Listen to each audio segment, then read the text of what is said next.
Welcome to your passion, purpose, and personal brand, where we often explore the inner work behind the outer impact you can make on the world. I'm your host, Lisa McGuire, and today's conversation is one you do not want to miss, especially if you've ever found yourself successful by society standards, but secretly running on empty. There comes a moment when what once drove us starts to drain us, where high achievement turns into hidden anxiety and burnout. And the life we've built starts to feel more like a burden than a badge of honor. That's where today's guest steps in. Aaron Morrison is a no BS performance and mindset coach for multi-6 and 7-figure entrepreneurs who are tired of spinning in burnout and ready to break free. Whether you're chasing clarity, craving freedom, or simply wondering why you feel stuck even after you've made it, Aaron is here to help you see the stories running your life and how to rewrite them. So Aaron, welcome to the show. Thank you for having me. It's a pleasure to be here. All right. So we're going to dive in. And Aaron and I have known each other for a while. So we've got this a little bit, we've been warming up today, catching up. So we're all ready to go. And the first question I have for you on our interview today, Aaron, is let's start with what are some signs of someone who looks successful from the outside might actually be stuck or suffering on the inside? What are some signs that we might be able to see in them? The most common signs, I would say, and there are patterns that emerge, right? Things that I see over and over again. And the first thing is that they're going to be aware of their lack of fulfillment. And quite often they're not even sure why. There's just a sense of, like a vague sense, there's something missing here. And I don't know what it is. I can't quite put my finger on it. It's like that when it's right on the tip of your tongue, but frustratingly out of reach. That, like, there's this inner sense of unfulfillment, of something missing, something not being there. And the behaviors, right, are feeling like there's always something that needs to get done, right? They're stressing out about what they didn't do, what they need to do. They're all up in their head, thinking how they should be showing up, right? How should I be doing this thing? They say things like, there's always something, there aren't enough hours in the day, I'm always running around putting out fires, right? And they're always feeling behind, like they should be further ahead. It's what I call never enough syndrome. Mm-hmm. And it doesn't matter what they do, it always seems like there's something else, that there's something missing. And so that's their kind of internal experience of that. Yes. And I think, I think we do people a disservice by defining success typically with a destination of, let's say, it's some amount of money, right? And Sure. Then when people reach it, I just see them being terribly disappointed, like someone's pulled the wool over their eyes. I reached it. Now what? And so maybe, is that what you're talking about, what they're feeling? There certainly is a large element of that. Mm-hmm. And for those people, so the driven type A, high performers, ambitious, all of that, they in particular struggle with the never enough syndrome. And one of the things I'll little sidebar here and then I'll circle back, is one of the things that I see them doing often is not celebrating their wins, mm-hmm. not really giving themselves credit for their accomplishments and the progress that they've made. And they have a habit of moving the goalpost. Mm. And so they, number one, aren't celebrating their win because their brain goes, okay, what's next? On to the next, on to the next. And so they don't take a moment to really soak in the gratitude and the appreciation for what they've just actually done, because they hold themselves to such a high standard, right? Unrealistically high standards. And the problem isn't the high standard. The problem is when they beat themselves up over not meeting that unrealistically high standard. They don't give themselves the grace. So they don't celebrate the win.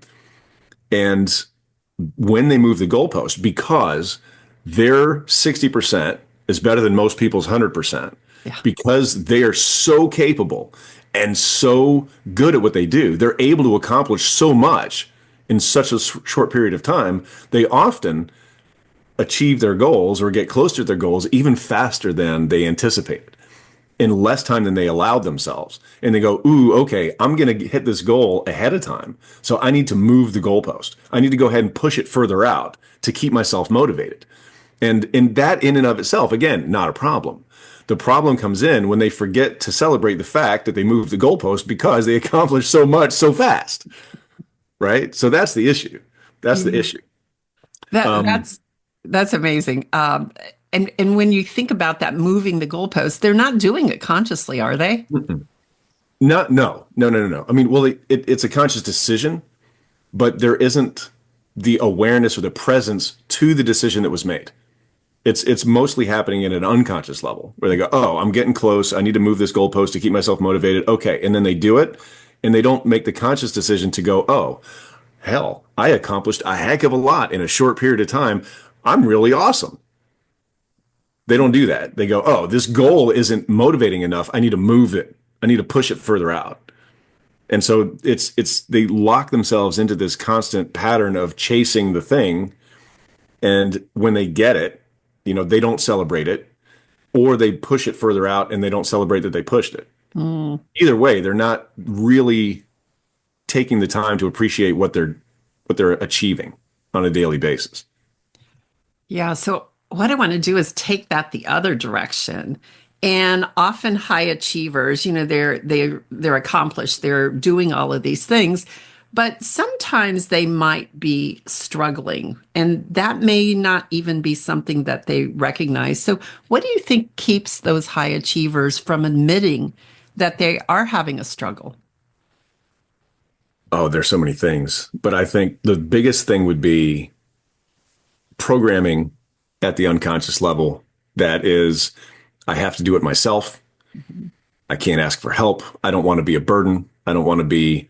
I don't want to impose on other people because they don't feel that they deserve the help or that they've earned it. And so again, it goes back to those very high standards that they have for themselves. Mhm. And maybe it's fear over appearing less than or incapable to other people, right? Their identity is tied up in I'm the mover, I'm the shaker, I'm the doer, and I can't let anybody see me crack. I can't let anybody see any weakness or faltering on my part. I can't do that. So I got to do it all. I just got to do more, right? And Yeah. so they get stuck in that. I would have to have the conversation with them individually to figure out like what is actually going on here, And so it's like, what's the problem, right? The problem is whatever, Yeah, there could be a you know. number of different things. So I know one thing that you are specializing in, particularly, is stress and burnout. And we hear so much about stress and burnout. How do you typically define what that is? What does that look like? What's your definition? Um, well, stress, there's positive and negative stress, right? And burnout, how I define burnout would be when somebody has been pushing themselves at such a high level for so long that they're not able to sustain that level of output. Mm, When they have to dial it back, they have to take their foot off the gas pedal so that they can recover. That is how I define burnout, mhm, right? So, and that's what I see a lot of entrepreneurs doing is they operate out of a needs based formula. It's I want to get away from that thing. I don't want to be poor or have my car repossessed or not be able to pay my mortgage and my bills and all the things. Like I don't want that over there. So I move away from that thing. And when they get so what a lot of folks do is they get close to the thing they don't want. And then there's a flurry of activity. There's a lot of stuff going on because like hurry, got to do the thing. Got to create some results, got to crank some stuff out. And then they get far enough away from it and they take their foot off the gas out of necessity because that level of activity is not sustainable. mhm. When if we could figure out what's actually happening under the surface that's causing them to get in that situation in the first place so that we can motivate them to continue taking a consistent level of action across the board. So in a sustainable way, right? The key being sustainability. It has to be sustainable. And so, yeah, that's what I think is going on there. Yeah. So, in preparation for our conversation today, I kind of went out and looked on the internet to see what I can find. So, I found a post from you that really intrigued me. And you said, I'll do it later is the most expensive lie we tell ourselves. So I jumped on that immediately. I thought, I got to ask him about that. So unpack what that means. I'll do it later is the most expensive lie we tell ourselves. Oh gosh. I mean, there's so much in there. We could make the whole podcast about that alone. Well, it's at its core, it's procrastination. Yes. But ultimately, I'll do it later is just a story that we tell Hmm. to avoid doing the uncomfortable thing now. And everybody knows what that is. Like we can't we try to, but we can't really truly lie to ourselves because even we know when we're full of it. Right. So I'll do it later. It's like, will you though? Will you really do it later? You know? So there's yes, legitimate prioritization of tasks and high leverage KPIs and things like that that occur that there's a certain level of I'll do it later, which is valid. But for the most part, people just use it as an excuse to avoid doing the thing they don't really want to do. And Hmm. underneath that is actually a fear of something. And that's rejection, criticism, judgment, failure, success, you name it, whatever it is. But I'll do it later. Avoiding the uncomfortable is a fear of something. Hmm. And so kind of going a little bit off the track with this, it's a limiting belief. Hmm. And I don't even call them limiting beliefs. I call them limiting decisions Mm. because what happened was we experience an event and we make a decision about what the meaning of that event is. We tell a story about it Mhm. and what it means about us in particular, specifically. And so when I talk to folks and I have sessions with clients all the time, there will be something that comes up. I'm not good enough. I don't matter. I'm not important. I don't deserve it. I don't fit in. I don't belong. These types of things come up. And there's always an emotion. They're like this Mhm. visceral emotional response that like the tears come up and they go, I don't even know why I'm crying right now, you know? And it shows up, boom, just like that. And I said, is that true? And they said, well, no, I know it's not true. But there's the thing. They consciously know that it's not true. Mhm. Unconsciously, there's still that program that's operating. There's still an emotional charge to that old program, that decision that they made a long time ago. And so when that emotion bubbles up underneath the surface, I know it's like, yes, you consciously know that it's not true, but you unconsciously fear that it is.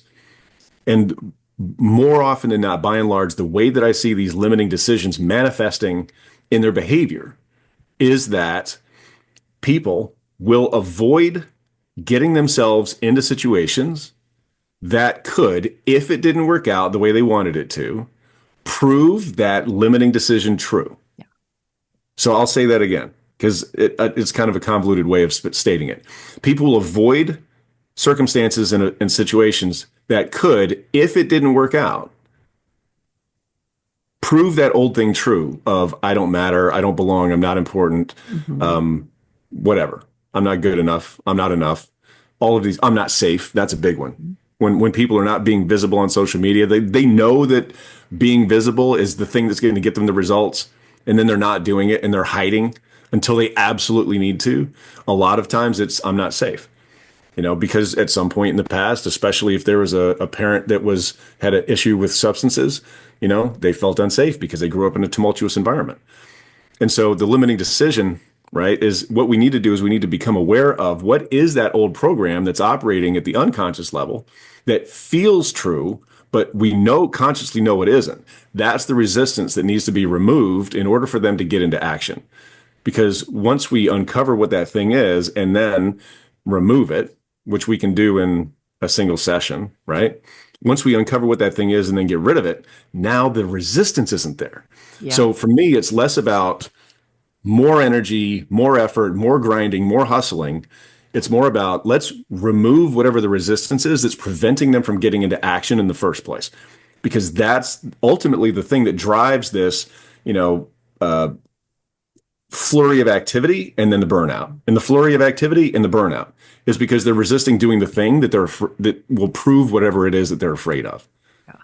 There's so much that goes into that. I think about those people who say, well, I work better under pressure, right? So they'll procrastinate and tell themselves this story. I work better under pressure because they know it has to get done.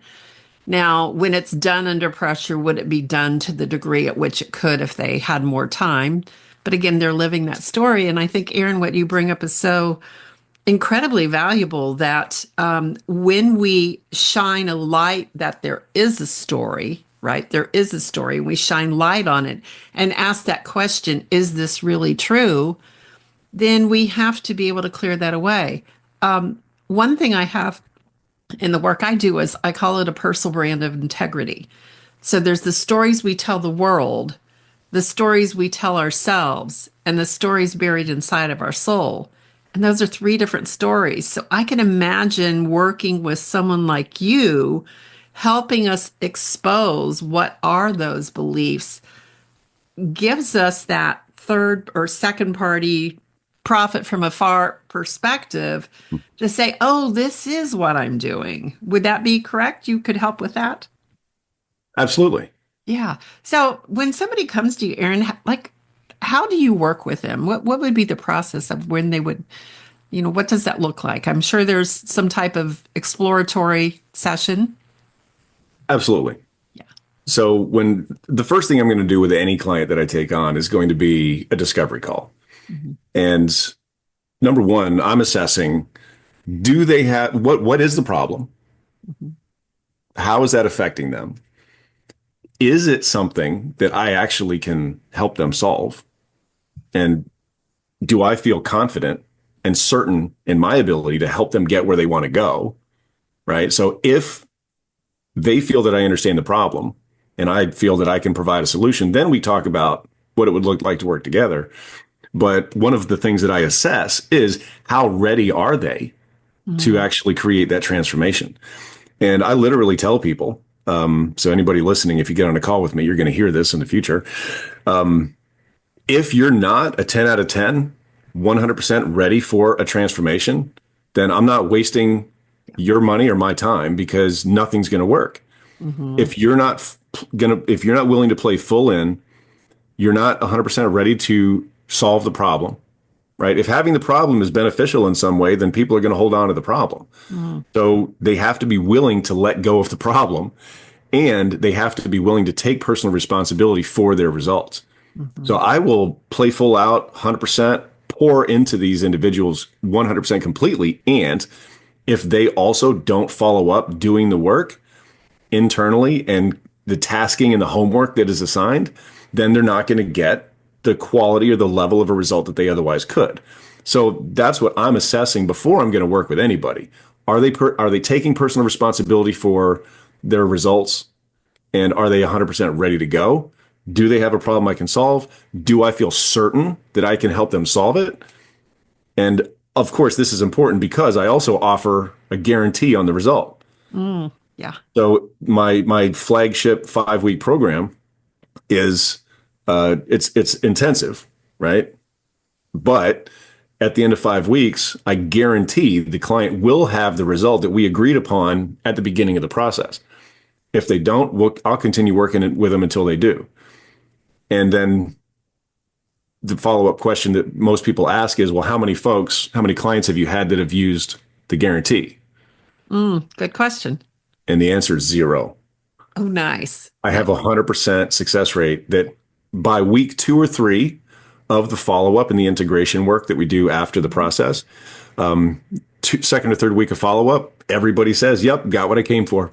And that is so awesome. And kudos to you because there are so many coaches out there today that will just take anyone. But the fact that you are qualifying and looking, and you're right, it's, it's a two-way street. I mean, you've got to have, if you think about a diamond, as it's being buffered and as it's polished, it's got to have friction from both sides, right? It's got to have that.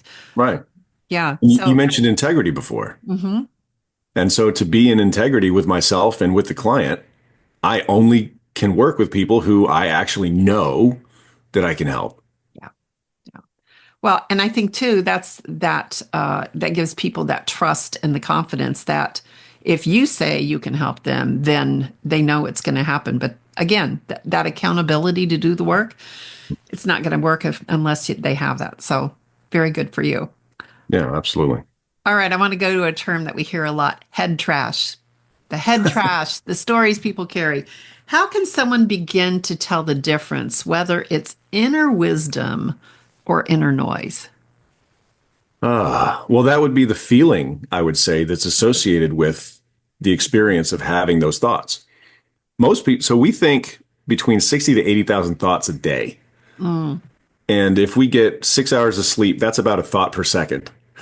And 90 to 95% of these thoughts, according to, experts like, uh, who are we talking about just a moment ago? Bruce Lipton or That's David? it. Bruce Bruce Lipton. Yeah. Lipton, yes. Bruce Lipton and Dr. Joe Dispenza, right? Mhm, 60,000 thoughts a day.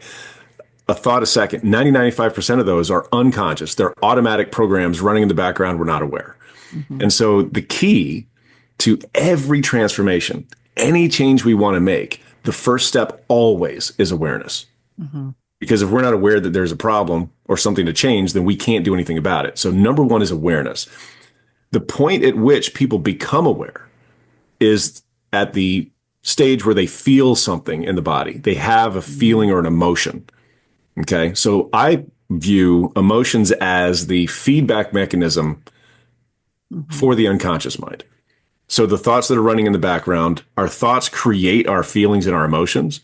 And so if we can become present to the emotions that we're experiencing, that can inform us of the thoughts that we're thinking. And so this is when we're having good emotions and we're feeling good, that's not a problem. We don't need to worry about that. It's when we have the emotions that we don't want to have. And so my personal belief is that suffering is unnatural, that we as humans, like our nature is not to suffer. Our nature is to overcome challenges, yes, but not necessarily to suffer. And so the experience of suffering is created by resistance to what is. mhm, Right. So that's, I say that the only cause for suffering in the entire world is resistance to what is, the failure to accept things as they are, wanting things to be different. Right. Some attachment to some outcome or some expectation, some unmet expectation. So we become present to the feeling when we're having a feeling that we're not particularly enjoying. mhm, And then the question that we need to ask ourselves is, what was I just thinking about? And what was I just thinking about it? So mhm, that we can identify what specifically are the thoughts that created that feeling, mhm, right? Now, as I just said, I believe suffering is unnatural. Therefore, every thought that creates suffering must be untrue, logically speaking. So, if the thought that's creating the suffering is untrue, then some form of the opposite must be true, right?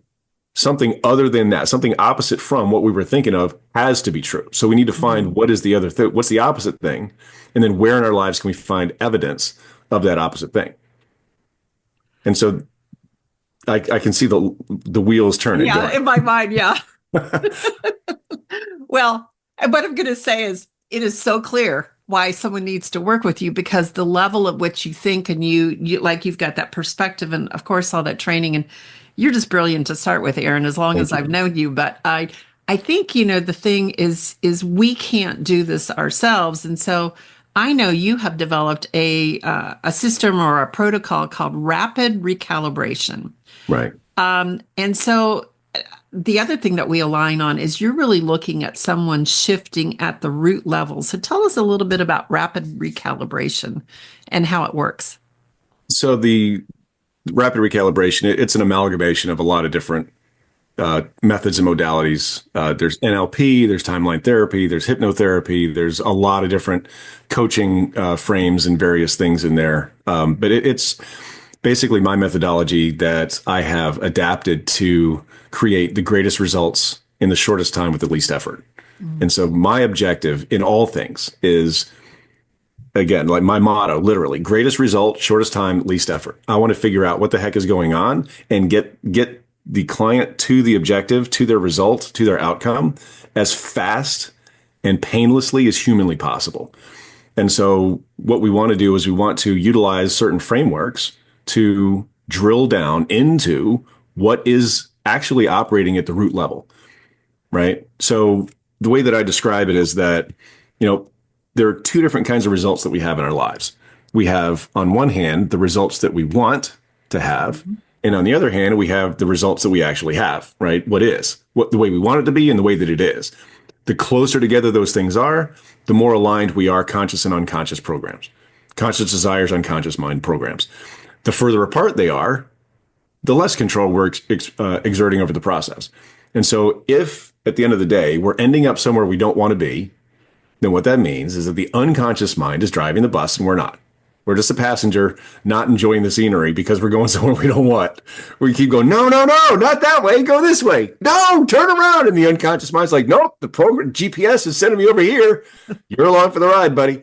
Because the unconscious mind literally is a million times stronger, more powerful than the conscious mind. And so if there ever is a misalignment, and so that's really I guess one easy way to know how close are your actual results to your desired results. And to the size of the gap is basically how far off the programming is from the conscious desire.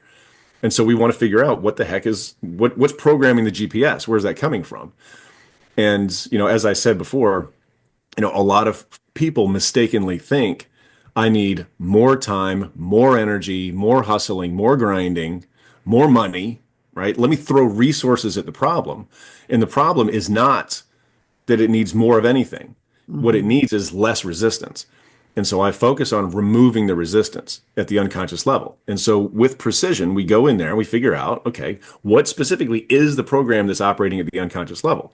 And so I mentioned safety before. And so we need to identify what exactly is the language of that particular program. And so, for example, I'm unsafe is not necessarily the same as I'm not safe. I'm unsafe and I'm not safe. Two different things. It sounds the same. To us, it might mean the same. But to the individual who's actually operating out of that particular program, very different.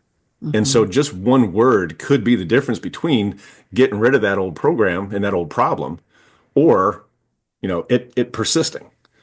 So we want to identify it very, very, very specifically. Yeah, just like I'm even thinking, okay, I'm not safe or I'm unsafe. Which one to me sounds like it has more fear in it, like I'm more at risk? I think not safe sounds more immediate, like impending danger coming in versus unsafe. Would that be correct? It's what I It's own, up to right? you, right? That's So, what I so own. my thing is that, it doesn't matter what's true. Right. It's what's true for you, right? Yeah. So I enter into your world to understand your neurology and how your model of the world is constructed, because I can only create transformation from within your model, not mine, Yeah. right? So it depends on the individual. And if there's a question, right, if they're not sure, and a lot of times that does happen, where it's like, I'm not good enough or I'm not enough, which is it? And they're like, I don't know. And the problem in most cases is that they're up here in the head and not down here in the heart. And so one really interesting thing that I learned was that there are 40,000 sensory neurites in the heart. I don't know exactly what that means or what those are, but essentially it means that there's more information going from the heart to the brain than from the brain to the heart. And so I just tell people, so drop in, bring your awareness from your head down into down into your heart space. And I even have people maybe, I make a little prayer mudra and I touch my hands to my chest, right at my solar plexus. Or I might have them put their hand over their heart, right? Bring your awareness from your head down to your heart and ask the unconscious mind, Yeah. which one is it? Is it I'm not safe or I'm unsafe? Is it I'm not good enough or I'm not enough? Which is it? In the instant, they know. Instantaneously, they know. And we all do. We have a knower inside of us that knows. The problem is that we're so programmed to think about things in our left brain logical mind that we don't pay attention to our instinct and our intuition. And I'm sure everybody's probably had an experience of knowing something they shouldn't do, doing it anyway, and then beating themselves up after the fact, going, "Damn it, I knew I shouldn't have done that thing," right? And so we have to learn to trust the knower. Yes. And that's where the discernment comes in, of having the ability to distinguish between what is an unconscious program fear, what is old stored trauma that we're trying to avoid, or we acting out of that, or is this actual inner wisdom that's coming through? So that's the trick, is the discernment between, am I operating out of unconscious fear, or is this actually like, is this truth? Yes. I'm just thinking about how many times this conversation has come up with even the last 3 to 6 months. When we look at corporate America, decisions are made based on mind. We elevate people with very high IQs. It's the intelligence and all of that. Yet, a few months ago, I had Dr. Gay Hendricks on, who has coached very high performing CEOs of major enterprises. And he Big talked leap. about, yes, and he talked about how many of them made intuitive decisions, but yet you would never think of going into the boardroom and asking people, so what's your intuition say, right? Like, but it is very powerful. And I'm thinking human design with that I work with too. We spend so much, people that have an open or undefined head center, so much paralysis by analysis, consuming so much information, when really, if we did pull into our intuition and our heart, and I think we discounted that heart, Aaron. So I really appreciate you really bringing that out. And the ability to be able to help people tap into that is something that we have not been aware of. But hopefully this podcast will bring one more person into the world that we can get people connected with you to find that solution. Absolutely.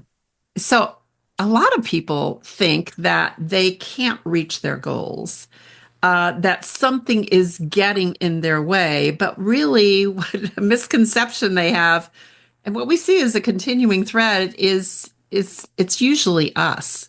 So how do you bring that awareness that we're often the problem? And I don't want to say it in a way where it's what we're thinking is the problem, right? Because I have to be very careful when I speak with you, Aaron, because you're so tuned into the words I say. So if I think the problem is, I just have to have things perfect, or I've got to have something a certain way. Things just aren't working out for me. It's not necessarily the external influence, is it? No. Now, that's not to say that external influences are irrelevant. Mm-hmm. So what I say is that the problem isn't the problem. The Mm. problem is the way that you're thinking about the problem. Mm-hmm. And so there's a very important frame here called cause and effect. Okay. And so the question is, are you at cause for your results, or are you at the effect of outside things that you have no control over? Mm. And so this is not to discount or invalidate external circumstances, because there are certainly things that occur that we don't have control over, right? Like all sorts of crazy stuff happens in the world that are suboptimal. That we would like to see things happening differently or better or whatever. So, but the problem still is not the things out there. Mm-hmm. It's folks' inability to adapt to the circumstances, or for whatever reason, using those circumstances as an excuse to not do the thing. Okay. And so the way that I say it is, only to the degree that we take responsibility for our circumstances do we have the ability to change the circumstances. Mm-hmm. So we could sit here and blame the government or, some group for, creating circumstances, or it's the word I'm searching for. Anyway, creating a situation that is difficult for us, right? That is an obstacle for us to overcome. Or we could simply accept that the circumstances are what they are, Mm-hmm. conditions are what they are, and adapt our behavior accordingly. And so some folks, they get, whatever fulfillment or whatever satisfaction out of blaming someone else because it's easier. Then they don't have to take personal responsibility for doing the thing. Some folks say, you know what, doesn't matter. Here's what I have to deal with.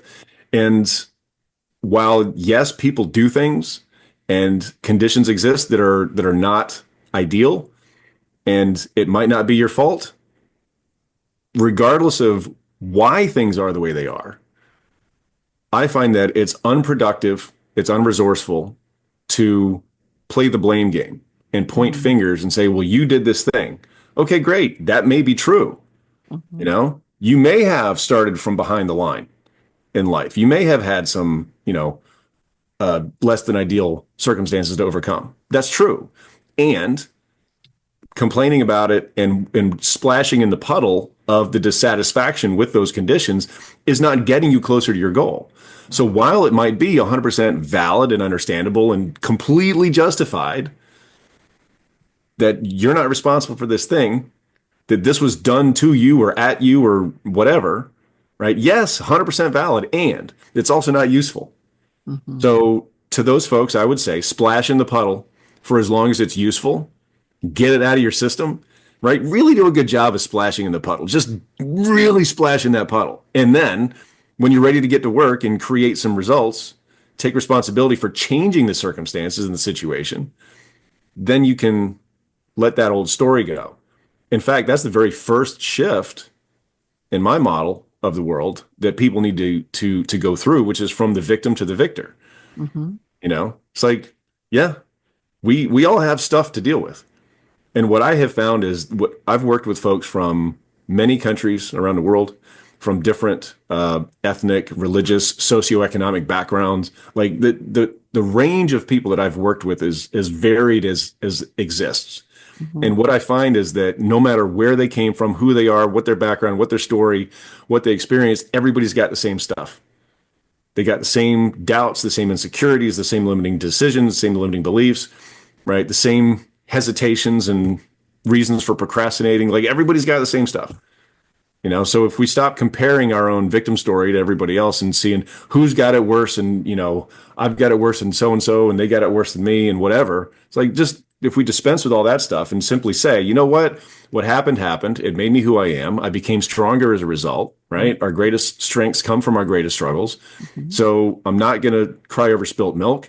I'm just going to choose. I'm going to make a decision to apply myself, to change the circumstances, to do what I can and control what I can control, let go of everything that I can't control, and just do the damn thing. Yeah. Get into action, consistent, imperfect, messy action, and be okay being messy and imperfect. Yes. I think that's the thing. And, I want to go back and pick up on something you said about get in the puddle and splash in the puddle. All right.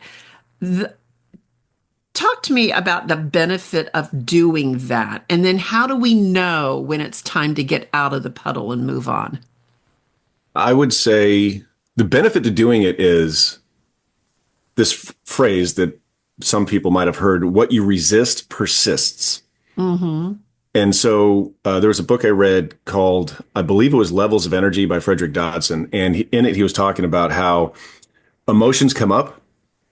And if we resist experiencing the emotion, it just kind of sits in the wings waiting.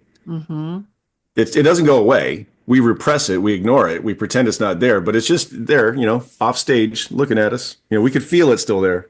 It's an energy leak. It's staring at us. We could feel its eyes on us, but we're like, no. I don't want to do that thing. And what I find is that, if people simply surrender to the emotion, just allow themselves to experience it, whether it's anger or sadness or fear or whatever, if they allow themselves to experience it, typically it'll move through in about 90 seconds to 2 minutes, right? And so like my girlfriend, for example, part of her process is that she needs to cry. She's got to get the tears out. She's got to move that energy through her body, and then she's good. And so as a consequence of that, there are lots of waiters and bartenders around Atlanta who probably think I'm a less than ideal boyfriend simply because, we've been out and she's like, I haven't been able to cry. I need you to help me cry. And so I'll start asking her questions and digging into the thing. And then here we are sitting at this restaurant and she starts crying and I'm just sitting there completely non-reactive. The waiter doesn't know what to do. He's like, what are we supposed to do here? You're supposed to help. You're supposed to be doing something. Do the thing. And I'm like, yeah, I made her cry, of course. But she asked me to, right? So for some people, part of their process is that they need to experience the emotion. Yeah. And for myself personally, I have found that very useful, that especially sadness, right? When I feel that feeling coming up inside me, it's like, I just let it go. I just let myself experience it fully And usually, bam, it moves through, and I'm like, okay, I'm good.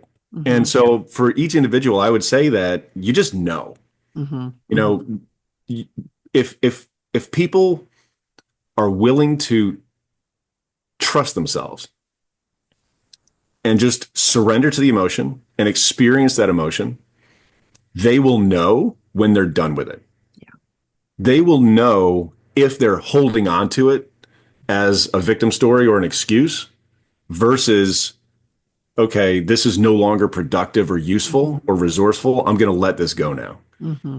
And it'll move through. It's when people, they don't want to do the thing. And I understand if it's not an appropriate time. Like, for Right. example, if sadness is coming up inside you and you're sitting in a board meeting, right? Bursting into tears at the table, the conference table is not the most resourceful thing. Like, okay, tamp that down for now, but circle back to it later, Yeah. right? Remember to circle back to it later. And people just know that, like, Mm-hmm. I trust their inner knowing that they Mm-hmm. will know when they're done with it, when it's no longer productive. Yes, and I think, if you look at how we traditionally have interacted with people, emotions, energy and motion, if you don't give it some place to go, if you do stuff it down, it's going to manifest itself in other ways, whether it's, you get sick, Hmm. disease, right, in the body, or whether it is you end up self-medicating in other ways that are not healthy. Like that emotion has to go somewhere. So Hmm. I appreciate you bringing it out because a lot of people, I think, are scared to experience it because they don't want to feel the pain. But if it's only going to be 90 seconds or 2 minutes, like you can get through it and get to see it, boy, that would save you a lifetime of really messed up thinking. It So, could. yeah. And I'll say that in my experience personally, and so as a man, I'll speak to this, Yes. that a lot of times it is men Hmm. who have that kind of stoic Yeah. attitude, right? And, the speaking to the experience of a man, like there's a lot of crap that Hmm. men carry. Yes. And there are not a lot of resources that tell men it's okay to feel the feelings and move through this stuff. We just stuff it all down and shoulder the burden because that's our lot in life and that's what we do and it just is what it is. And there's no use complaining about it because there are billions of other men in the world carrying on just like me. And so I would say that the vulnerability, right? The ability to be vulnerable, to experience the emotion, to just move through that is very, very important. Yeah, and I'm seeing more of that in my conversations with people, Aaron, men that are joining these groups to get in touch with their emotions, to be vulnerable. I've got a couple of friends that go on a retreat and do that, and I think there's so much value in what we can then bring to the world.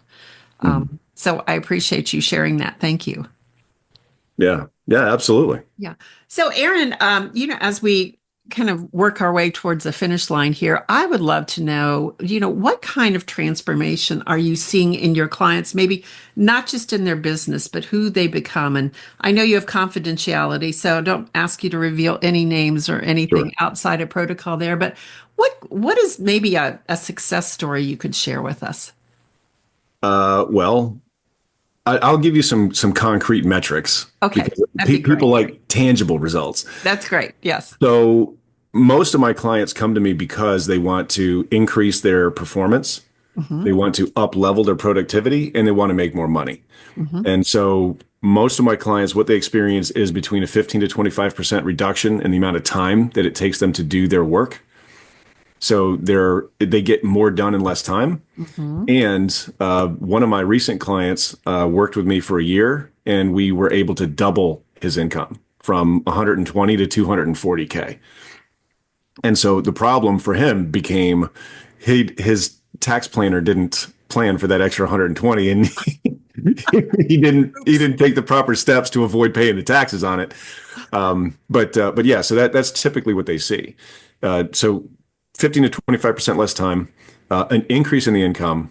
My objective is that I want to work with folks where I know that I can give them a 100 to 200 times return on their investment of working with me, lifetime, over the course of their lifetime, right? Because his earning income, his earning potential now is permanently increased, Sure. right? And I charge him a fraction of the result that he got. In terms of their personal results and what they see happening in their personal lives is they're more or they're less reactive to things. Mhm. Things just don't get to them and they don't get triggered in the same way that they used to because they're more resilient. They're more consciously aware and consciously able to control that emotional response. So they have the ability to effectively emotionally self-regulate so that they're more calm, they're more steady, they're more even keeled. They find that they're able to express themselves, they're able to communicate more effectively, which lends itself well to enhanced personal and professional relationships. And that's so the first thing that we work on whenever I bring a new client in, phase one is what I call the offloading part of the process. And that's where we get rid of the trauma, the drama, the baggage, and the bullshit, right? Mhm. Wipe the slate clean. That's why I call it a clean slate. And then the second part is the up leveling. And that's where we work on the emotional self regulation, the resilience, the awareness, right? Becoming aware of the emotion, as we talked about before, becoming aware of the emotion and then knowing what to do with it and knowing how to do it so that they have the practical tools that they can use to, when the emotions come up, figure out what's going on, get present to that, and then rein that in and move themselves into a more powerful emotional state so that they are more resourceful, creative, motivated, confident, powerful, all the things so that their performance can increase. Because it's like using a baseball analogy, right? Like the batter who, grounds out to first and the batter who hits a home run, same person. The difference is the emotional state they're in when they step up to the plate. And so if people are spinning in negative emotions, then their productivity and their performance is going to suffer because you can only perform at a certain level from whatever emotional state you're performing in. So we want to move them into the optimal state for optimal performance so that they're able to hit that more consistently. Mhm. And when they're operating out of that state of, peak performance, of, that more productive emotional state, then it's easier too, because that's where flow lives. And so if Mhm. we can get them emotionally up here, right? Because most people, they're running around emotionally down here, trying to perform up here. And that's where the burnout comes from, right? So if we can move their state up here and give them the tools to do that consistently, well, now there's no stopping them. I mean, literally, the sky's the limit. Yeah, it really does sound like there's such capacity there. So finally, Aaron, for someone who's listening who is stuck in burnout, stress, or indecision, what's one thing that you could offer them today that they could do to begin that reset? Well, funny you ask, because I have the perfect thing. Um, so I created a technique. It's called the 2 minute anxiety hack. And for the folks who don't necessarily identify with the language of anxiety, it works for stress, overwhelm, and burnout. Mm. So it's a 2 minute reset, essentially, is what it is. But shifting the way that we think about our stress, shifting the way that we think about our worries about the future, and then having it an actual technique that takes about 2 to 2.5 minutes to completely shift that energy into a more positive, productive state. And this is a technique I do live whenever I speak to an audience. I do it live, and I say, "Who wants to get rid of their anxiety in 2 minutes?" And like the whole room raises their hand, and then somebody goes, "You can't do that in 2 minutes." And I'm like, okay, let's see. Let's wait. Let's see. And then we Game do the on. thing. We do the thing. And then I say, okay, now whose anxiety either completely eliminated or at least reduced significantly? And like 80% of the room raises their hands. Right. So it works for 80+% of the people who try it the very first time. And the beauty of it is if it doesn't work the first time, just do it again. Because it'll work the second time or the third time or the fourth time. If you just keep doing it, it'll work. And what I love is that every time I do it in an audience, the skeptic, the person who goes, "You can't do that in 2 minutes," their anxiety disappears. Oh, I love it. They're like, "Holy, it worked. It worked." So you can get it. Go to www.easyanxietyhack.com. All one word, easyanxietyhack.com.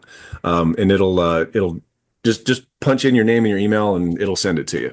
All right, we'll make sure we put that in the show notes. So, Aaron, how can people get in touch with you for all this amazingness? Oh gosh. Well, I don't know if you're going to have my links We in the will. show notes, Yeah. but yeah. So that just follow me. I syndicate most of my content across LinkedIn, Facebook, Instagram, YouTube. So my home base where I live for the most part, where all of my stuff goes, is Facebook. Hmm. Like for example, I went to a Chicago concert and I posted all the videos of the concert on Facebook. I'm not posting it on Instagram or LinkedIn. So if they want to follow all my stuff, one of the easiest ways to get in touch with me is just follow me on Facebook and shoot me a DM on Facebook. That's the platform that I'm on the most, and that's where all the value posts and all the things go. All right. And that's where I found that question yesterday. We found Awesome. it on there. All right. Aaron, thank you so much for the depth, clarity, and power you brought to this conversation. I know it won't be the last one.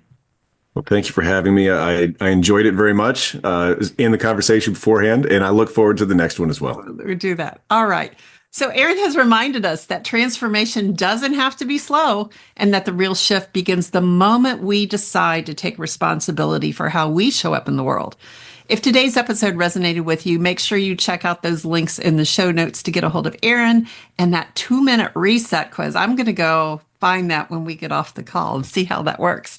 And as always, to all of you listeners, thank you so much for tuning into your passion, purpose, and personal brand. If you love this episode, please share it with someone who's ready for a breakthrough. So until next time, don't forget, you were never meant to settle. You were made to stand out. Go chase your passion. It will reveal your purpose and provide clues to help you align with your legendary self. We'll see you here next week.